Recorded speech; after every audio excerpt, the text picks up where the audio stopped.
Nah itu memang proses hukum. Makanya IPW itu bilang begini, sama Pak Kapolri, waktu Pak Kapolri potong kepala, gitu kan, ada TR yang nakal ya potong kepala. Saya bilang, katanya kalau itu bukan lagi potong kepala, di jus juga katanya. Pelanggaran yang paling banyak itu dan menjadi gunung es itu reserse, karena itu wilayah kewenangan yang tertutup. Dan kita harus yakin juga ya bahwa orang-orang yang telah disumpah dalam jabatan-jabatan profesi, dokter forensik ya, harusnya penyidik ini profesi ini ya, itu menjalankan ketentuan sesuai hukum dan sumpahnya, tidak boleh dibelok-belokin. Kalau dibelok-belokin dia itu penjahat, tidak pantas berada dalam garis penegakan hukum.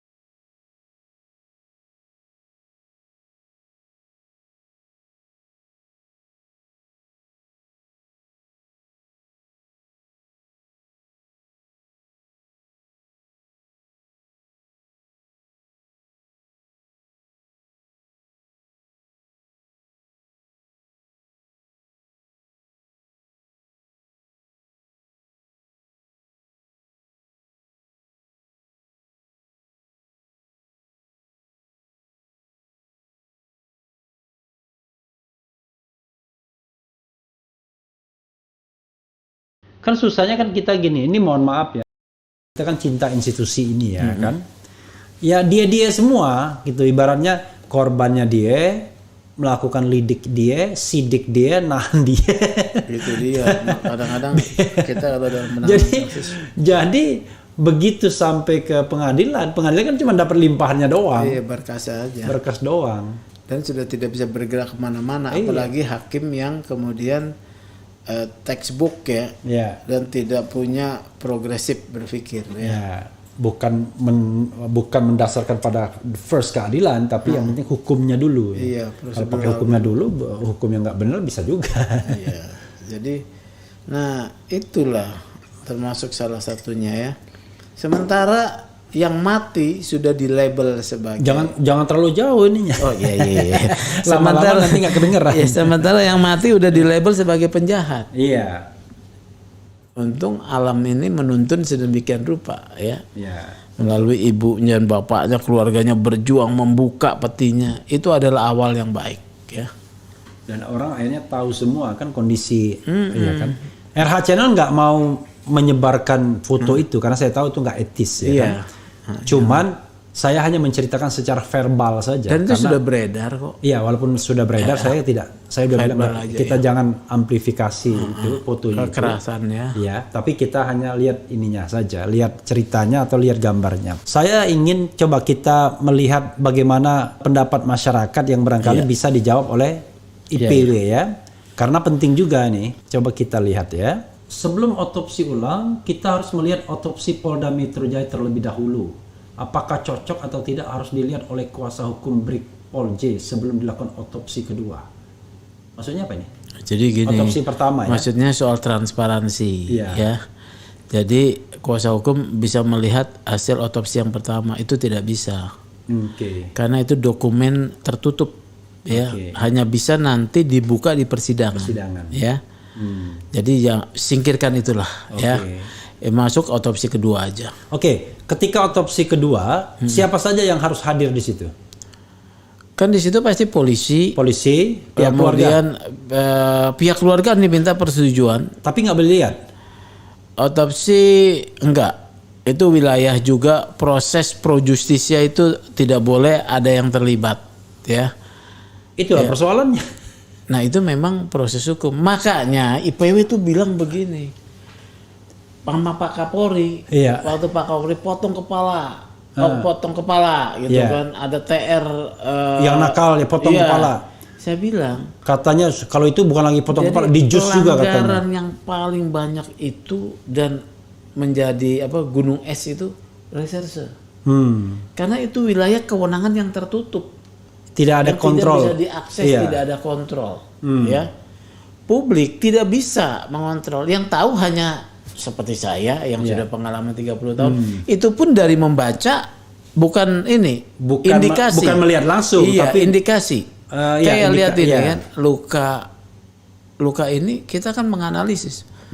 Itu luka dilakukan dengan jarak dekat, kemudian ada tembakan berarti dieksekusi. Iya. Gitu pendapat. Iya. Tapi pendapat tuh based on experience, kan? Bahkan expertise juga. Oke. Gitu loh. Jadi begitu maksudnya. Jadi nggak lalu bisa. Autopsi kedua buat apa kalau seandainya tidak ada? Penting dong. Enggak, maksudnya kalau tidak ada sebuah mekanisme yang memungkinkan trusted, dipercaya. Makanya penting dari perguruan tinggi, Bos. Oke. Dan kita harus yakin juga ya bahwa orang-orang yang telah disumpah dalam jabatan-jabatan profesi, dokter forensik ya, harusnya penyidik ini profesi ini ya, itu menjalankan ketentuan sesuai hukum dan sumpahnya. Tidak boleh dibelok-belokin. Kalau dibelok-belokin dia itu penjahat. Tidak pantas berada dalam garis penegakan hukum. Tapi dalam beberapa hal kadang-kadang itu yang jadi masalah kan? Itu makanya ada SOP perkap Polri yang begitu ketat. Sekarang misalnya kita ya waktu dalam sidang Habib Bahar masih dipermasalahkan lagi kan? Apakah korban itu disiksa atau enggak? Muncul lagi foto-foto dan lain sebagainya kan? Instead of bahwa itu terjadi penembakan di mobil Xenia misalnya kan terhadap 4 orang. Tapi kemudian fakta-fakta menunjukkan bahwa sama seperti ini. Ada luka-luka, ada kulit mengelupas dan lain sebagainya. Jadi akhirnya mereka yang melakukan autopsi, ada yang kemudian ya civil society itu ya yang mempunyai juga keahlian pengungkapan, ya pengungkapan gitu ya. Jadi harus ada dibangun narasi karena memang kan keadilan tidak jatuh dari langit dengan gratis. Iya. Harus diperjuangkan berdarah-darah lagi. Emangnya saya bertahun-tahun itu nggak ada risiko? Ada risiko. Yeah. Saya udah masuk loh, Poso, Papua, Aceh. Dalam profesi saya nih, gratis lagi kerjaan tuh. Iya, tapi memang orang seperti Bro Sugeng harus ada. Kalau enggak, dulu saya ingat betul bagaimana Neta Espane kadang-kadang memberikan perspektif ya. Saya ingat betul dia menulis ada 7 kejanggalan dalam kasus KM50. Itu sempat saya bahas juga. Banyak yang nonton itu.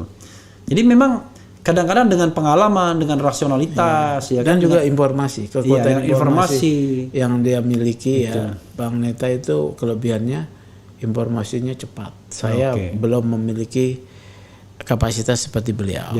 Jadi orang belum tahu dia sudah tahu. Iya, jadi dan kadang-kadang memang dia mengungkapkan yang begitu-begitu. Jadi begini, weruh sak turunge winarah.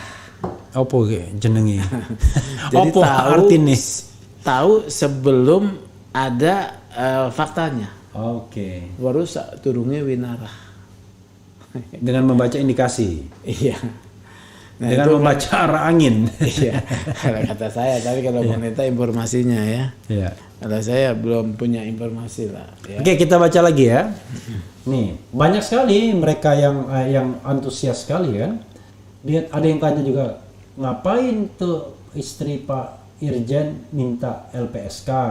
Kan banyak polisi yang bisa dikerahkan untuk menjaga dia. Ini ada yang nanya begitu. Emang iya. Karena yang di LPSK yang menjaga melindungi juga polisi. Iya kan. Oke. Ada bilang tuh kan Refli mau giring Bro Sugeng untuk bahas KM50. Aduh Refli nggak bakalan mau narasumber bahas KM50 karena narasumber lebih pintar dari Refli. Siapa itu? Ada aja. Saya nggak punya pretensi untuk membahas itu, terserah beliau. Jadi dari awal ya, kalau ada narasumber itu free to choose dia mau ngomong apa. Ya nggak ada mengarah-arahkan dasar.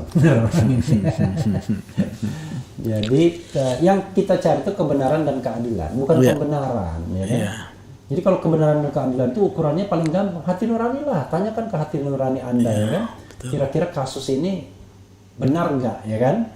Tapi jangan hati nurani yang sudah tertutup awan gelap. Ya, awan gelap itu bisa harta, tahta, gitu kan, kekuasaan, ya. Kepentingan itu adalah hati nurani yang tertutup awan gelap. Jadi once kalau Anda punya kepentingan soal duit, harta, tahta, ada atasan misalnya, itu kita ragukan independensi. Kadang perut lapar juga lo bos. Makanya. Oke. Polisi ditembak polisi di rumah polisi, lapor ke polisi yang menyelidik polisi, hasilnya untuk menutupi keburukan polisi. Ini skeptis ya. Iya, skeptisme. Tapi skeptisisme masyarakat itu menurut Itu logis. logis ya. Ya karena kan yang ditunjukkan sebelum tim gabungan ini kan seperti itu, ya. Jadi seperti itu, makanya ini nggak ngerti lah ya saya nih Pak Polisi, Pak Kapolri, awasi terus jangan kendor karena dari Januari 2021 sampai Desember itu sudah bagus. IPW mencatat sampai Desember 2021 kenaikan penindakan 250%. Oh, tahun lalu. Iya. Jadi Ditindak ini bisa dibilang prestasinya prestasi Kapolri sekarang. Iya. Setelah bilang tidak tajam ke bawah, tumpul ke atas. Ya.